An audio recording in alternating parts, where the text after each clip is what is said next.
Welcome to the Smarter Driver Podcast. I'm your host, Dr. Rick August, and here we're going to get you on the road to becoming a safer, smarter driver.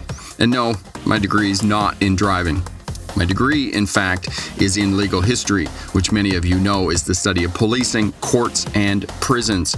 My expertise is in policing as it relates to traffic. Here, we're going to look at the fundamental conflict of traffic, which is collisions versus congestion. And we're going to look at the arena of social driving, the challenges you face as a driver, the challenges you face when getting a license or starting a career as a truck or bus driver. The car's all gassed up, we're ready to go. Let's get started. Hi there, Smart Drivers, talking to you tonight about road trips. With Easter coming up next weekend, many of you are going to be traveling to visit friends and family, and hopefully we'll give you a few defensive driving tips that will keep you safe on the roadway if you're traveling on the interstates and freeways and other highways. Snow in some places, of course, but in higher elevations. I think a week ago they got like 15 centimeters up on top of the Coquihalla, which is, some of you may or may not know, it's not part of the Trans-Canada Highway because the Trans-Canada Highway runs down the Fraser Valley, as I was corrected by native British Columbians a couple of years ago when I said something on one of my videos. But the Coquihalla is the main bypass highway, and it's a high mountain pass, and you can get some fairly unpredictable weather there, especially this time of year if you're on March break and going down to the lower mainland, as Vancouver and the Sunshine Coast is called. The first thing you want to do before you head out is you want to do some car care. You want to have check the simple things. Check the oil on your vehicle. Some vehicles have a dipstick. If you have a high-end German car like an Audi, as Tracy has, my girlfriend, you'll check it on the instrument panel inside of the vehicle. You want to check the brake fluid, the oil, windshield washer fluid for sure, especially this time of the year. What else do you want to check in there? The power steering fluid and the radiator fluid. Check all of the fluids. Check your tire pressure. If you don't have tire pressure sensors on your vehicle, then get yourself a tire pressure gauge. They're inexpensive. Check the wiper blades. If you've been ignoring those for quite some time, just driving around town and whatnot, that's okay, but maybe it's time to go out and actually get those checked. But if you need something else fixed, maybe you need to take it into your technician, your automotive technician. They're not called mechanics anymore. My brother is an automotive technician, and he gets very excited and upset at me when I call them mechanics. So it's not mechanics, automotive technicians. All right. The next thing you want to know after you do the car care, check your car all out, make sure that it's not going to leave you on the side of the road and whatnot, is navigation if you don't know where you're going. Okay, and one of the other things that really helps with this, as I discovered when I visited Sam last fall there in New York City and New York State, is get a holder for your phone. If you're one of those people that has just been putting it off for whatever reason, the same as I did for a very long time, go and get yourself a good phone holder. I'll tell you, in terms of navigation, there is nothing better. As well, you can check it out on Google Maps before you leave. If you don't know where you're going or you don't understand what the directions are telling you, then call the people at the other end and ask them to give you directions. The other thing with Google Maps and planning it out before you head out is that you can plan breaks, especially if you're traveling with children and maybe seniors and those types of things. Stop at some nice restaurants and whatnot. And if you do get lost while you're driving, stop and ask for directions or stop and figure it out on your vehicle. And Tim here at Drive Smart BC just said, check the tire depth. Yes, and check all your lights as well. Excellent advice, and all of that is in the video. You want to make sure that your brake lights work. You want to make sure your signals work. You want to make sure your parking and your headlights, high beams, low beams, all of those things work. License plate lights, all of that stuff. And check your tire tread depth, especially if you're heading down to Seattle or Oregon or Vancouver Island where they get lots of rain. If you don't have good tread depth, you're going to hydroplane on highways if there's any amount of water, and that is going to compromise your safety. So know that for the purposes of driving. Activities. If you're traveling with kids, I've had lots of road trips with my kids, have lots of food available, have lots of drinks in the car. Last year when we drove across the country to Ontario from British Columbia, which is about 2,800 miles, it's about 4,000 kilometers, I went out and actually bought a cooler that plugs into the car and it's been a great cooler. I mean, it was expensive to purchase initially, but absolutely fantastic to have food in the vehicle and whatnot. And my friend Goose is here. Hello, Goose from Sudbury, Northern Ontario. He's a driving instructor there. How are you, my friend? So games as well, audiobooks on CDs and podcasts and those types of things. All of that you can have in the vehicle, and make sure you have this stuff accessible. And the other thing that I would suggest if you're traveling with children and yourself and those types of things, have a garbage bag in the vehicle, and as well implement the rule with your family that when they get out of the vehicle, if you're stopped at a coffee shop or restaurant or whatnot, take the garbage with you. Don't just leave it in a bag in the car, right? There's garbage bins all over the place. Just get the stuff out of the car, and then it's not a hazard in the vehicle. All right, so preparation, food and drink in the vehicle. Assign different roles to different people, right? If you're the passenger, you're going to be navigating, helping out, looking for landmarks and those types of things. Have blankets and pillows in the vehicle for people that are going to get cold or, want to have a nap while you're driving and whatnot. And then prescription medication as well. If you're on prescription medication, have that with you. If you haven't been on it for a while or it's new or those types of things, know what the effects of the prescription medication are. Know that maybe you can't drive with the prescription medication. Maybe your spouse or your partner needs to drive. And just know that, because more people are inebriated from prescription medications and over-the-counter medications than those from illegal substances and cannabis and alcohol and those types of things. So know that prescription medications have side effects. Cruise control. I talk about cruise control. I'm a huge lover of cruise control. If you're watching now or you're watching on the replay, let me know whether you like cruise control and you use it. I find it really reduces distracted driving. It really reduces the fatigue when I'm driving. And actually, newer cars, I find it surprising that a lot of people don't use cruise control, which is interesting, especially with all of the technological assisting stuff that's on newer cars, lane assist, adaptive cruise control, those types of things, forward hazard detection warning systems and whatnot. There's a lot of technology on newer cars that you can put into place.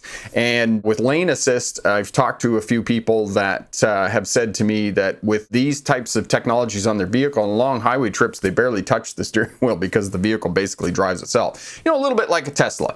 But again, you can get into trouble. So know that for the purposes of driving on long highway trips. Night driving, there's a video here on night driving. So know that. Drowsy drivers, rest in pieces. The only cure for being tired at night is getting some rest. Pull into a rest area, get an hour of kip, lock the doors, keep yourself safe, get some sleep and those types of things. Book a hotel, go into a hotel, get a hotel, those types of things, because it's going to seem pretty inexpensive after you get home and you're home in one piece, as opposed to if you have a crash. A few years ago, I was coming back from Vancouver Island where my rental property is, and I drove down in the morning. I was driving back at night, and I got to about midnight, and I was in Chilliwack, and it was like, I was done. I just went into booked a hotel and got up the next morning and drove home. So that's what you need to do.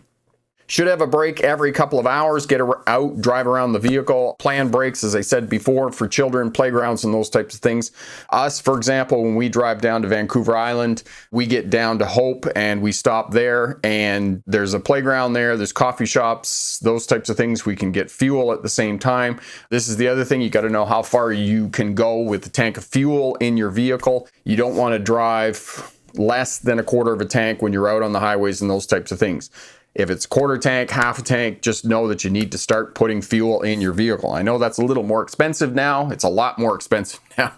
Most of us are paying twice the amount of money to put fuel in our vehicles, and that hurts. Restaurants. If you stop for restaurants and have big meals, try and have smaller meals while you're driving, and that way you're not going to get drowsy and driving drowsy and being tired and those types of things. So smaller meals more often is better when you're driving for long trips. If you're driving, make sure you take off bulky coats and those types of things. You want to be comfortable while you're driving. Have emergency clothes in the vehicle. If you break down, or like last fall when we had the floods here and some people ended up sitting on top of their car for 24 hours before they were rescued. I could imagine that they were a little chilly by the time the emergency crews showed up. If you need back supports or other accessibility items in the vehicle, those types of things, have those available as well. And make sure that you can see when you're driving if the back of it's packed up and those whatnot, that your mirrors aren't obstructed so you can see. Now, if you have emergency breakdowns and whatnot, don't pull off the side of the road or the highway unless it is absolutely an emergency. I cannot stress this enough. If you can limp up to a gas station or you can limp to an off-ramp or those types of things, get off the freeway, because I will tell you, I have sat on the side of the freeway with a broken down vehicle. It is a very dangerous place. Make sure that you have a cell phone charging cable in your vehicle. This comes back to the holder, because if your vehicle breaks down, you can't call for help if you don't have a cell phone that's charged, okay? And if you're going on these long trips and you're not handy, you can't change a tire, you can't use duct tape, as Tim was saying here, tools and jumper cables and those types of things. If you don't know how to use any of that stuff, then get a AAA membership, an American Automotive Assistance package. They're inexpensive. They're less than $100 a year for these types of things. You can get your vehicle towed. They will come out. They will change your tires. They'll bring you fuel if you run out of fuel, or they'll give you a boost. So consider all of that if you're going on long trips as well. Good luck on your driver's test. And remember, pick the best answer, not necessarily the right answer.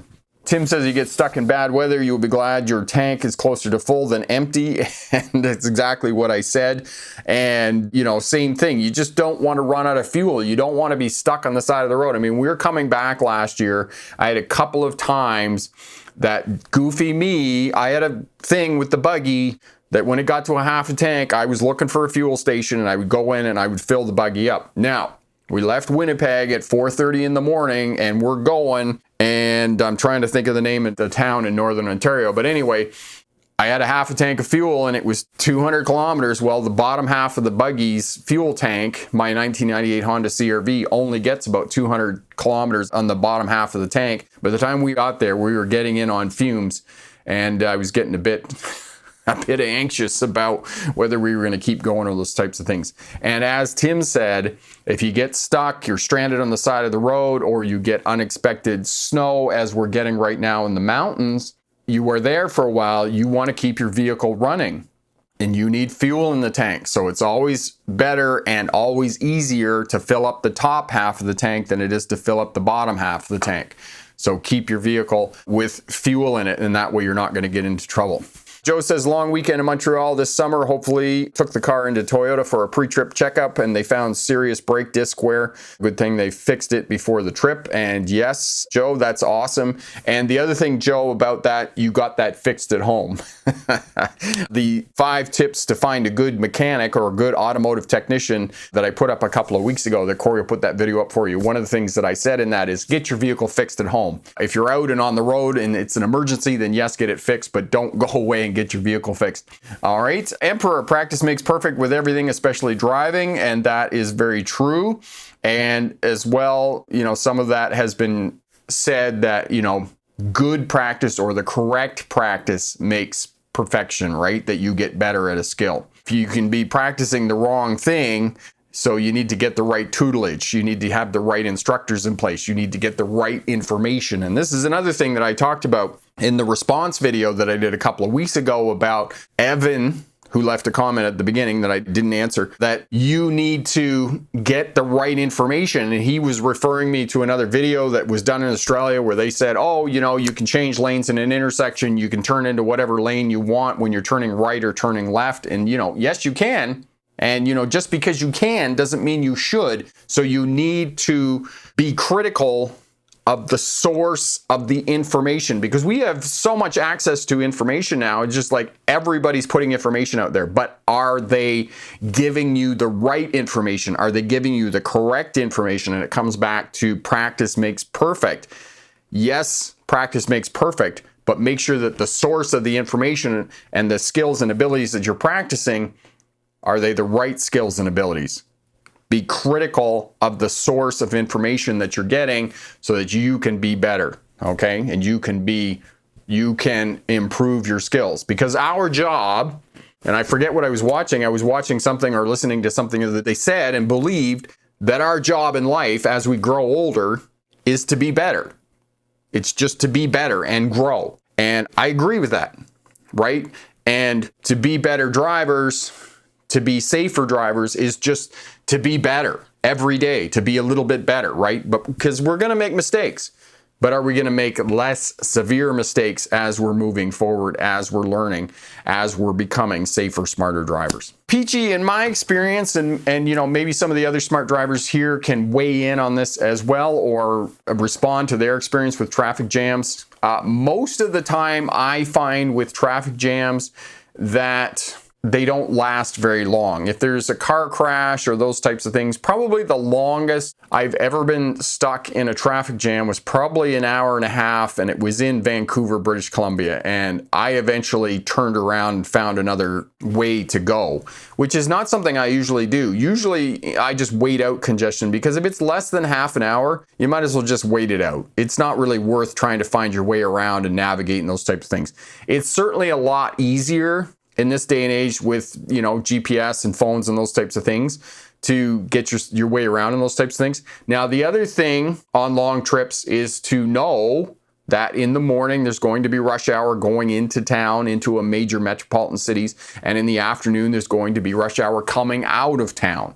So you can know that that is going to happen. That's predictable, and you can avoid that. So you can simply say to yourself, listen, we're going into Atlanta, Georgia to visit friends and family and stay there for the Easter weekend. We're going to time it so that we leave either later in the day or earlier in the morning so that we can miss the rush hour. Now, if you're going in the afternoon, obviously traffic's coming out, so you're not going to have any traffic jams or congestions or those types of things, but stuff happens, right?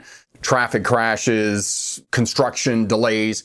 And on the note of construction, you can look that up on the internet. And Google is really good in terms of planning to tell you where construction is and when delays are. And make sure that you do look that up, because going to Calgary here, outside of Golden on the Trans-Canada Highway, they have been having intermittent closings of the highway, and they will post that on Drive BC website. So know that for the US as well, that they will have websites that will tell you when construction is, when roads are closed and those types of things, where the detours are and whatnot. So this is all part of doing your navigation for your long trips to avoid congestion, avoid backups and traffic jams and those types of things. Okay, and if you're traveling for across time zones, be sure that you take note of time zone changes as well, because when you go from where I live to Calgary, you're losing an hour, you're crossing a time zone. Okay, so you lose an hour going east from British Columbia. It's the same thing if you were in Seattle or in Oregon or Idaho. If you were going east, you're gonna cross a time zone, maybe even two, but you're probably not gonna go that far on Easter weekend and whatnot. As well, Tim says that you can listen to radio stations. Local radio stations will give you information. Pay attention to the road signs as you're driving.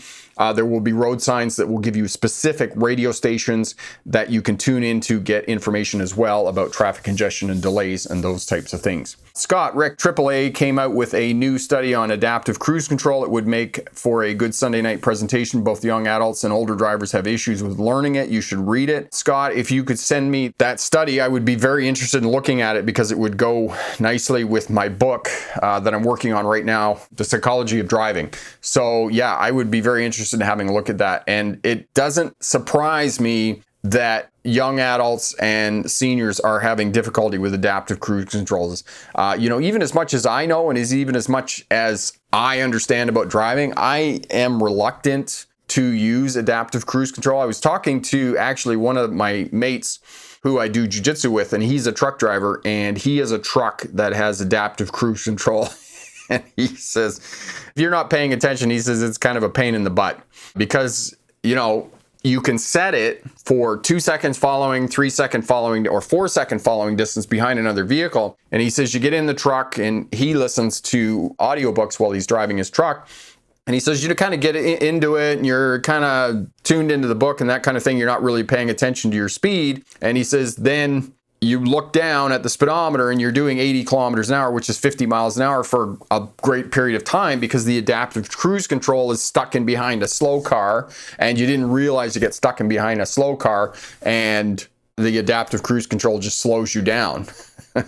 Which may or may not be a good thing. I don't know. The jury is still out on that. But anyway, it'd be interesting to see the article for sure. Joe, the right route can help big time from the Southwest to the Great Lakes. Take I-80 through Nebraska. It's boring, but not as tense as I-44 through the Ozarks. Tulsa, Joplin, St. Louis, especially in the rain.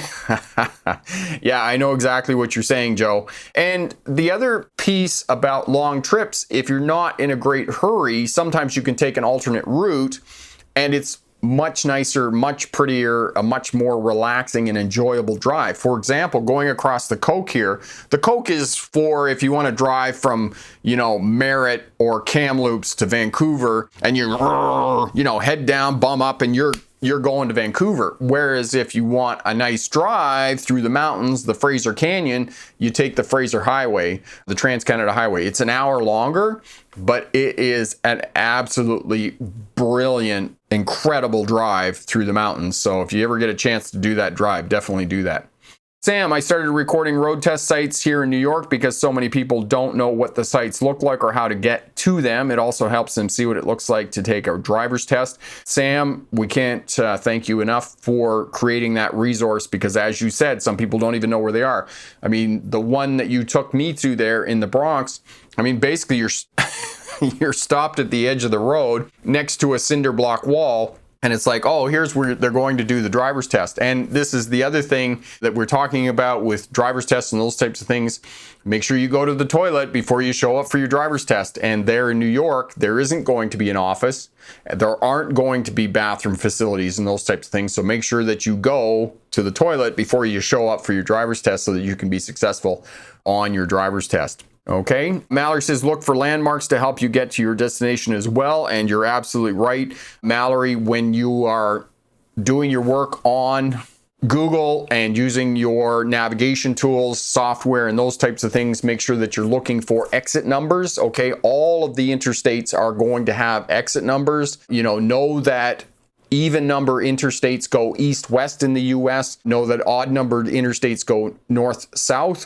3 digits are either a ring road around a city, a spur into the city, or they bypass part of the interstate to try and reduce congestion. So know that, get the exit numbers. The exit numbers are the same as the mile markers. It's also a defensive driving strategy that you can use. So for example, if you know that you're going to get off at 378 and you're at 375, you know that you have 3 miles to go before you get up the road and you have to get off at your exit. So you have 3 miles that you can start moving over to the right in preparation to exit. Epic, my friend. Important for long distance trips is pulling over into a service area because you can actually change drivers there, just like how truck drivers use them for changing drivers or taking breaks. And that is absolutely correct. Or as they're referred to in the trucking industry in the US, pickle parks along the interstates. Very convenient for stopping, getting out, going for a little bit of a walk. There's bathroom breaks there. I mean, even some of them, they have kiosks where you can buy coffee and whatnot. Not too many of them, but some of them you can. So very nice there. Eric, today driving out of Manhattan in bumper-to-bumper traffic, multiple people tried to swiftly change lanes as if it would get them there faster, more like just causing issues for everyone else. Yeah, Eric, and I know what you're saying. I've been in that bumper-to-bumper traffic in the large metropolitan cities in New York City and Toronto, Ontario, Canada, Atlanta, Georgia, Los Angeles, all of those places. And like you said, people are changing lanes and trying to jockey for position and trying to think that they're going to get there faster and those types of things. And they really aren't. I mean, they might gain a couple of spaces in front of you, but they're really not going anywhere. So it's better to just stay back, make sure that you have that space in front of your vehicle, that one vehicle space in case you get distracted or you're looking at something else or picking something up out of the center console. Then you have that space buffer. You can keep yourself safe and not rear end the vehicle in front of you. Okay. All right, this is a valid question, and maybe this is what I'll do in 2 weeks is I will do a live stream on getting pulled over by police officers. Basically, the risk of getting shot by a police officer is quite low unless you're doing something goofy, okay? Don't do anything goofy. Don't do anything in the vehicle before telling the officer what you're doing. If you're gonna reach for something or you're gonna reach in the glove box, reach in the center console, say to the officer before you reach for something in the vehicle, listen, my license and registration is in the glove box. Would you like me to get it for you? That's what you need to say. As well, do not be adversarial. I put a video up on emergency vehicles, and it's unfortunate that Tim's not here anymore because Tim could give us some feedback on this as well with being pulled over by police officers. I put a video up on emergency vehicles, and one of the emergency vehicles was the CP Rail Police here in Western Canada. We have police officers that police just the railway because we have a lot of transients along the railway. And the number of people who are saying, oh, that police officer doesn't have any authority. If you get pulled over by a police officer and you are adversarial, as soon as they come to the window, you're questioning their authority about whether they have authority or not to pull you over, I guarantee you that they are going to put the screws to you. They are going to be adversarial in response. So be nice, be pleasant, answer their questions, and do not question their authority. As soon as you start questioning their authority, you don't have the right to look at my driver's license. I am an American citizen. I have these rights, blah, blah, blah. I can pretty much guarantee you that it is not going to go well for you. So, first rule of thumb of getting pulled over, be pleasant. Answer the officer's question and do not do anything without first telling the police officer what you're going to do. I got pulled over numerous times in the US when I was driving truck for speeding and doing goofy things, because I did. I never had a problem with any of the officers. The officers were all very professional. The only time that I got into trouble with a police officer in the States was when I said, "Oh, is there a problem, officer?" I was clearly out in the third lane where I was not supposed to be in a big truck, and that officer screamed at me. So know that, okay? Follow the instructions, tell them what you're doing, what you're reaching for, and those types of things. Don't be adversarial. If you're adversarial, it's not going to go well for you. I can tell you that right now. Sam, I interviewed a police officer on my channel twice, and those types of questions, they are good. Excellent. Richard, like I said, don't be adversarial. Answer the officer's question. Tell them what you're going to do. If you're going to reach for something in the vehicle or those types of things, don't make any sudden movements. Just do what they ask you to do, okay? And you're going to be fine. Peachy, that's horrible for examiners. People need to take personal responsibility. They absolutely do, but unfortunately people don't. Scott, having a backup camera on a pickup truck are fantastic, and you're absolutely right. I do like backup cameras as technology. It's another tool that helps me to back up safely. Going for a driver's test, check out Pass Your Driver's Test first time over at the Smart Drive Test website. And if you have a driver's test coming up, good luck on that. If you passed your driver's test in the last couple of weeks, awesome news that you passed. Congratulations. With the Smarter Driver podcast, we provide the stepping stones towards your success in driving. We empower you to achieve your goals and aspirations as they relate to getting your first license, becoming a safer, smarter driver, or starting a career as a truck or bus driver. If you're just starting out and working towards getting your first license, be sure to check out the Smarter Driver course package down in the description. Guaranteed to pass first time. As well, if there's something about driving that just really irks you and you'd like to get it off your chest, please leave a comment. I'm your host, Dr. Rick August. Thanks very much for listening. And remember, pick the best answer, not necessarily the right answer. Have a great day. Bye now.